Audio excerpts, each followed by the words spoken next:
आप में से लगभग हर किसी को यह सवाल रोज मन में उठता होगा कि किसी झूठी शिकायत के बल पर खड़े प्रोसिक्यूशन केस को कैसे तहस नहस करके अपना मान सम्मान सुरक्षित करें। इस बारे में अलग अलग व्यक्तियों के अलग अलग मत हैं। कुछ लोग कहते हैं गवाहों को कानूनी सवालों से आतंकित किया जाए और इतना आतंकित किया जाए कि वे सच बोलने को मजबूर हो जाएं। कुछ एडवोकेट्स कहते हैं कि प्यार प्यार से गवाह को ललचाया जाए कि वह सच बोले। कुछ अन्य एडवोकेट्स कहते हैं कि प्रोसिक्यूटर्स को, पब्लिक प्रोसिक्यूटर को और अन्यों को खुश करके अपना काम निकलवा लेना चाहिए। लेकिन सभी इस बात पर एक मत है कि कुछ भी करके सच को भीतर से बाहर खींच लिया जाए। हमारा कहना है कि प्रोसिक्यूशन के गवाहों को और उनके बयानों को एक दूसरे के आमने सामने लाया जाए, एक दूसरे के खिलाफ खड़ा किया जाए। जहां एक कुछ कहता है, दूसरा कुछ कहता है और दोनों के बीच विरोधाभास पैदा हो जाता है। जहां जहां भी उनके बयानों में विरोध है उसे तूल दिया जाए। इसमें सबसे अधिक सहायता आईओ यानी कि केस के जांच अधिकारी से मिल सकती है। हम आईओ के हमेशा बहुत फैन रहे हैं। वही आपकी नैया को ट्रायल की वैतरणी के पार लगा सकने वाला माझी बन सकता है। किसी केस में आईओ बहुत महत्वपूर्ण गवाह होता है। आईओ अपनी जांच के दौरान प्रोसिक्यूटर्स को भी इंटरोगेट कर चुका होता है, तो इसलिए उसे अपने अनुभव और जांच के नतीजों के आधार पर यह पता होता है कि कौन सा केस झूठा है और कौन सा केस झूठा नहीं है। एक गवाह के तौर पर आईओ ही ऐसा प्रोसिक्यूशन विटनेस होता है जो फैक्ट पर और लॉ पर दोनों पर अपनी बात कहता है और कहने का अधिकारी भी होता है। इसके साथ ही वह पूरे केस में प्रोसिक्यूशन का एकमात्र गवाह होता है जो प्रोसीजर पर भी कुछ कहने का अधिकारी होता है। तो किसी केस में आईओ एकमात्र ऐसा गवाह होता है जो फैक्ट पर, लॉ पर और प्रोसीजर पर सब पर कुछ न कुछ कह सकता है। तो इन अर्थों में वह सबसे महत्वपूर्ण प्रोसिक्यूशन विटनेस होता है, क्योंकि जैसे प्रोसिक्यूटर्स है तो प्रोसिक्यूटर्स भी केवल फैक्ट पर अपनी बात कह सकती है, वह ना लॉ पर कह सकती है और ना ही प्रोसीजर पर कह सकती है। अकेला आईओ ही ऐसा है जो इन तीनों बिंदुओं पर अपनी बात कह सकता है और क्रॉस एग्जामिनेशन में उससे इन बिंदुओं पर सवाल पूछे जा सकते हैं। Cross examination of the IO.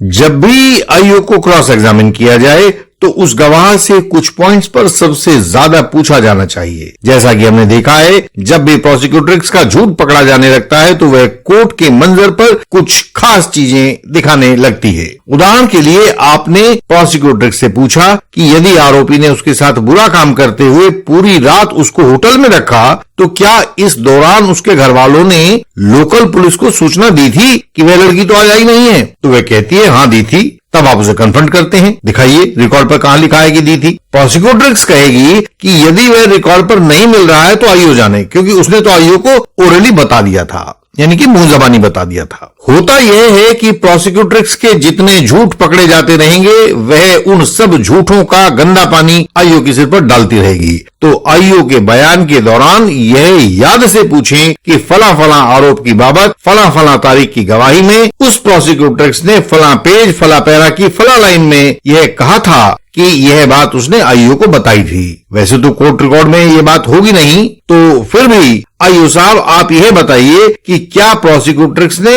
यह बात आपको बताई थी और आपने उसको फाइल के रिकॉर्ड पर नहीं लिखा था? ऐसे सभी सवालों के जवाब में आईओ 100% यही कहेगा कि प्रोसिक्यूटर्स झूठ बोल रही है, यानी कि प्रोसिक्यूशन के दो गवाह अब आपने एक दूसरे के खिलाफ खड़े कर दिए हैं। आईओ कहेगा कि प्रोसिक्यूटर्स ने ऐसा कुछ भी नहीं बताया था जो केस के रिकॉर्ड पर नहीं है, बल्कि उसने तो जो जो कुछ बताया था वह सब पूरी डिटेल्स के साथ मुनासिब जगहों पर रिकॉर्ड कर दिया गया था। उसके बाद अपने केस में ऐसा एक कोई गवाह ढूंढने की कोशिश कीजिए जो या तो कम उम्र का हो या कोर्ट कचहरी की दुनिया से बहुत वाकिफ ना हो। उसके द्वारा आईओ की प्रोसीजर में गलतियां निकालिए। यदि प्रोसीजर गलत साबित हो जाती है तो आप कानून के संरक्षण में आ जाते हैं। अमेरिका में पुराने समय में एक डॉक्ट्रिन हुआ करती थी जिसे fruits of A poisonous tree कहते थे।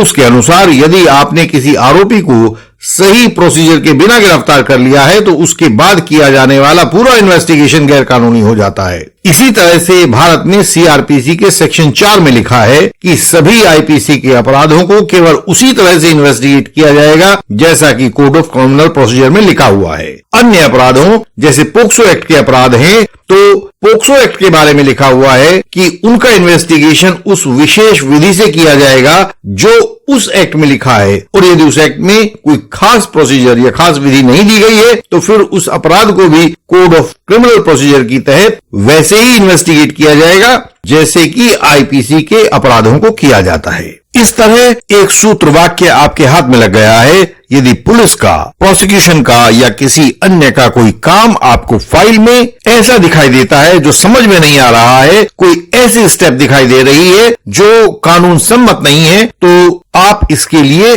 सीआरपीसी या कोड ऑफ क्रिमिनल प्रोसीजर में उसके बाबत दिए गए कानूनी प्रावधान को देखिए, तो वहां से आपको पता लग जाएगा कि आईओ ने अपनी इन्वेस्टिगेशन में वह स्टेप सही तरीके से किया था या गलत तरीके से, और यदि उसने गलत किया था तो इस गलती के लिए आईओ जवाबदेह होता है। उसका उस पॉइंट पर क्रॉस करें और गलती कोर्ट के सामने लाएं। कोई गवाह कहता है कि उसने आरोपी और प्रोसिक्यूट्रिक्स को चिराग चौक से कुछ दूरी पर अस्पताल की तरफ जाते हुए देखा था, जबकि दूसरा गवाह कहता है कि उस समय वे गोपाल की दुकान के सामने थे। मैंने पूर्वी उत्तर प्रदेश के एडवोकेट्स में यह गजब की प्रतिभा देखी है कि वे लोग इतना महीन क्रॉस एग्जामिनेशन करते हैं कि कोर्ट और अन्य लोगों को लगने लगता है कि गोपाल की दुकान और अस्पताल का रास्ता दोनों शहर के अलग अलग भागों में स्थित है। यहां बस मैं केवल इतना ही इशारा करूंगा कि हम में से हर एक एडवोकेट को ऐसी विद्या सीखने की जरूरत है। आईओ के क्रॉस एग्जामिनेशन में एक अन्य महत्वपूर्ण बिंदु होता है कानून की जानकारी और उसका पालन। हरियाणा का दिल्ली से सटा एक शहर है, उसमें एक जुडिशियल ऑफिसर के ऊपर 377 आईपीसी का केस बना हुआ था। 377 आईपीसी का मतलब होता है किसी के साथ अप्राकृतिक रूप से शारीरिक संबंध बनाना। पीड़ित से उसके शरीर के भीतर से एक सीमन भी मिला था, तो हमें बहुत डर था कि जाने अब क्या होने वाला है। सौभाग्य से उस सीमन का डीएनए प्रोफाइल उन जज साहब के साथ दूसरे आरोपी का प्राप्त हुआ, तो जज साहब की सहभागिता को लेकर संदेह तो पैदा डीएनए प्रोफाइल से ही हो गया था, लेकिन हमें इसे पूरी तरह से साफ करना था। सुप्रीम कोर्ट ने 1991 में एक फैसला दिया था जिसमें सीजेएम नाडियाड वाला केस था। 1991 एआईआर सुप्रीम कोर्ट 2176 पेज पर वह लिखा हुआ था। उसमें लिखा है कि जब भी किसी जुडिशियल ऑफिसर के खिलाफ पुलिस इंटरोगेशन हो तो वहां के डिस्ट्रिक्ट जज की उपस्थिति में हो या उनके द्वारा नियुक्त इक्वल रैंक के दूसरे जुडिशियल ऑफिसर की उपस्थिति में हो। इन दूसरे जुडिशियल ऑफिसर को फेलिसिटेशन ऑफिसर कहा जाता है। हमने पूरी केस फाइल कई बार पढ़ी थी, लेकिन हमें उसमें उन फेलिसिटेशन ऑफिसर का कहीं कोई कागजात, कोई सर्टिफिकेट नहीं मिल पा रहा था। कुछ भी ऐसा हमें प्राप्त नहीं हो रहा था जो उन्होंने इन्वेस्टिगेशन के दौरान किसी जगह पर कोई शिरकत की हो या उनका कोई बयान हो, ना ही उन्हें उस केस में गवाह बनाया गया था। हमने क्रॉस एग्जामिनेशन के दौरान आईओ से पूछा, क्या आपने उन फेलिसिटेशन ऑफिसर का कोई बयान या सर्टिफिकेट लिया था? तो आईओ ने मना कर दिया। हमने पूछा, उनकी नियुक्ति का हाई कोर्ट या डिस्ट्रिक्ट जज का कोई ऑर्डर आपने रिकॉर्ड पर लगाया है? तो उसने उसको भी मना कर दिया। हमने फिर पूछा कि आपने पूरी केस फाइल में कहीं उनके नाम का कोई रिकॉर्ड बनाया था, कोई डॉक्यूमेंट तैयार किया था या उनसे कोई डॉक्यूमेंट या सर्टिफिकेट लिया था कि उन्होंने इस केस के इस भाग के इन्वेस्टिगेशन में पार्टिसिपेशन किया है? कहीं कोई प्रोसीडिंग्स हैं जिसमें उनके दस्तखत हों?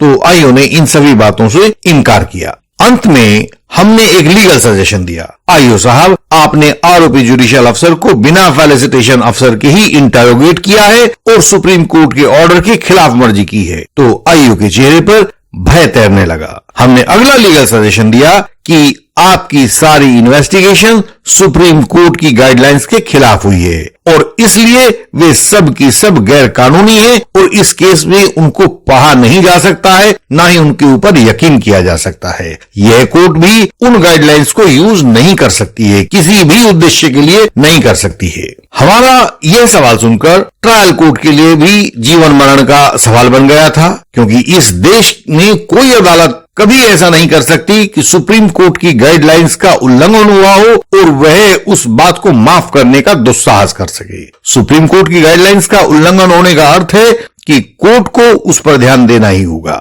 हमारा आरोपी जुडिशियल ऑफिसर अंततोगत्वा बरी हुआ। तो इस तरह आपको यह आ जाना चाहिए कि प्रोसिक्यूशन के गवाहों को एक दूसरे के खिलाफ कैसे खड़ा करें और कैसे उनकी गवाही को एक दूसरे के खिलाफ उपयोग करें। यह भी आपको आ जाना चाहिए कि केस आईओ को कोर्ट में पूरी तरह से कैसे निचोड़ दें। उसमें से बहुत स्वादिष्ट रस निकलता है। यह रस आपके आरोपी की जान बचाने के काम आने वाली सबसे बेहतरीन हिकमत साबित होता है।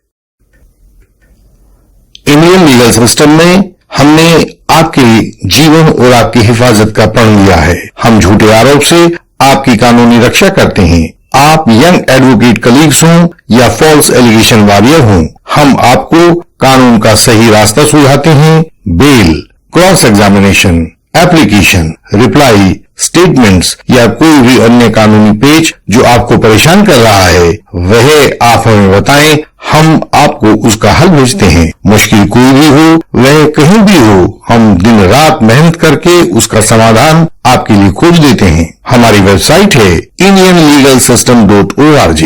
आप उस पर बहुत महत्वपूर्ण जानकारी अपनी सरल भाषा में पा सकते हैं। आप इस वेबसाइट पर जाएं, उसका अध्ययन करें और हमारे सदस्य बनें। हमसे संपर्क का तरीका सामने स्क्रीन पर दिया गया है। आप इसे हर एक वीडियो की डिस्क्रिप्शन में भी देख सकते हैं। बेहतर तरीका यह होता है कि आप हमें व्हाट्सएप मैसेज करें या व्हाट्सएप कॉल करें। व्हाट्सएप कॉल संपर्क का सबसे बेहतरीन तरीका है। मिलने के लिए ऐसे ही अपॉइंटमेंट भी ले सकते हैं।